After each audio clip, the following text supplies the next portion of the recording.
Hello மக்களே, எல்லாருமே தைப்பூசத்துக்கு ரெடியாக இருப்பீங்க. விரதத்தை கூட ஆரம்பிக்க பிளான் பண்ணியிருப்பீங்க. நிறைய கேள்விகள் இருக்கும் என்ன மாதிரியே.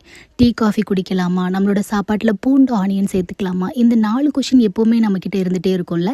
இதை ஏன் ஒரு கொஷினாக மாறுச்சு அப்படின்னா, நம்மளுடைய முன்னோர்கள் சில விஷயத்தை ஃபாலோ பண்ணியிருக்காங்க. என்ன அப்படின்னா, சாப்பாட்டை அவங்க 3 டைப்பாக பிரிச்சுருக்காங்க. அதில் சாட்விக், ராஜாசிக், தமாசிக்னு 3 டைப்பாக பிரிக்கிறாங்க. அதில் என்ன ஆகுது அப்படின்னா, பழங்கள், அரிசி, நம்ம சாப்பிட்ற தேங்காய், வெஜ் எல்லாமே ஒரு பார்ட்டாகவும், நம்மளுடைய இந்த நான்வெஜ் இதெல்லாம் இருக்குல்ல, அதெல்லாம் மற்ற 2 பார்ட்லேயும் வருது. அதுக்கு என்ன சொல்கிறாங்க அப்படின்னா, நம்ம பழம், அரிசி, தேங்காய்லாம் சாப்பிடும்போது நம்மளோட மைண்டு ரொம்ப அமைதியாக இருக்கும். ஸோ விரதத்துக்கு முக்கிய விஷயமே சாப்பாடு இல்லை, அன்றைக்கி அந்த ஹோல் டே காமாக இருக்கணும், மைண்டு ரொம்ப பீஸ்ஃபுல்லாக இருக்கணும் அப்படின்னு நினைக்கிறாங்க. ஓகேவா? ஸோ இந்த டைமில் போயிட்டு நம்ம கார்லிக், ஆனியன் எடுக்கும்போது அவங்க அந்த 2 ஃபுட்டையுமே நம்மளோட பாடியை ஹீட் ஆக்கும். ஸோ ஹீட் ஆக்கும்போது நம்மளுடைய மைண்டு ஒரு மாதிரி டிஸ்டர்ப் ஆகும் அப்படின்னு சொல்கிறாங்க. அதே மாதிரி தான் டீ காஃபியும் சொல்கிறாங்க. அதை எடுத்துக்கும் போது நமக்கு ஒரு மாதிரி நம்மளோட மைண்டு ஒரு மாதிரி ரொம்ப ஹைப்பர் ஆக்டிவ் ஆகும். ஸோ இதை அவாய்ட் பண்ணுறதுனால நம்மளோட மைண்டு அன்னைக்கு இந்த ஹோல் டே பீஸ்ஃபுல்லாக இருக்கும் அப்படின்ற மாதிரி மீன் பண்ணுறாங்க. இதை அவங்க ஃபாலோவும் பண்ணியிருக்காங்க. ஸோ நம்ம காமாக இருக்கிற ஃபுட் எடுத்தும்போது அந்த ஹோல் டே நம்ம காமாக இருந்து அந்த விரதத்தை முடிக்கலாம்.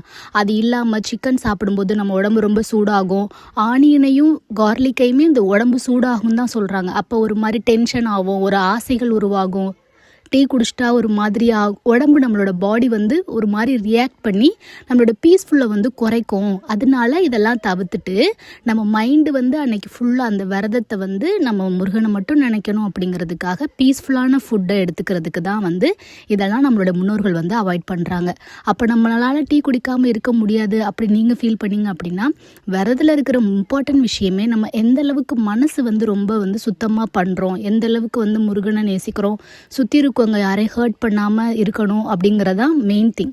ஸோ முடியலைன்றப்ப அஃப்கோர்ஸ் ஒரு கில்ட்டியோட விரதம் இருக்காமல் உங்களுக்கு பிடிச்ச மாதிரியெல்லாம் பண்ணிவிட்டு அட் த சேம் டைம் மைண்டை ரொம்ப சுத்தமாக, யாருக்கும் எந்த ஒரு நெகட்டிவ் திங்க் இல்லாமல் அந்த விரதத்தை கம்ப்ளீட் பண்ணாலே போதுன்னு நான் நினைக்கிறேன். ஸோ இதுதான் இந்த டீ காஃபி, இந்த ஆனியன் பூண்டுக்கு பின்னாடி இருக்கிற ஒரு பெரிய தியரி. நம்மளோட உடம்பு பீஸ்ஃபுல்லாக காமாக இருக்கிறதுக்காக காமான ஃபுட்டு வெஜ்ஜை சாப்பிட சொல்கிறாங்க. அவ்வளோதான். ஸோ நெக்ஸ்ட் வீடியோவில் இன்னொரு டவுட் எல்லாருக்குமே இருக்கும். 42 நாள், 1 நாள், 6 நாள், இது தவிர வேறு ஏதாவது டேஸ்லலாம் விரதம் இருக்கலாமா அப்படின்னு அந்த இன்ஃபர்மேஷனோட வரேன். டேக் கேர், பாய்.